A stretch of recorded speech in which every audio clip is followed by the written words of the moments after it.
महाराष्ट्रातील अष्टविनायक गणपतींचा प्राचीन इतिहास चमत्कारिक आहे. चला तर आज जाऊया आपण अष्टविनायकांच्या दर्शनाला. सुरुवात करायची असते पुणे जिल्ह्यातील बारामती तालुक्यातील मोरगाव येथील श्री मयुरेश्वराच्या दर्शनाने. दुसरं ठिकाण आहे भीमा नदीकाठी वसलेलं अहिल्यानगर जिल्ह्यातील कर्जत तालुक्यातील श्री सिद्धिविनायकाचं सिद्धटेक.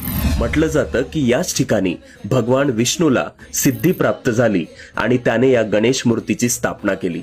पुढील ठिकाण आहे रायगड जिल्ह्यात सुधागड तालुक्यात आंबा नदीच्या सानिध्यात स्वयंभू असं पाली येथील श्री बल्लाळेश्वराचं मंदिर.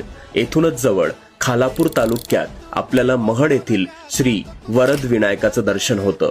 पाचव्या अष्टविनायकाचं दर्शन आपल्याला पुणे जिल्ह्यातील हवेली तालुक्यात थेऊर येथे होतं, ज्याचं नाव आहे चिंतांचा विनाश करणारा चिंतामणी.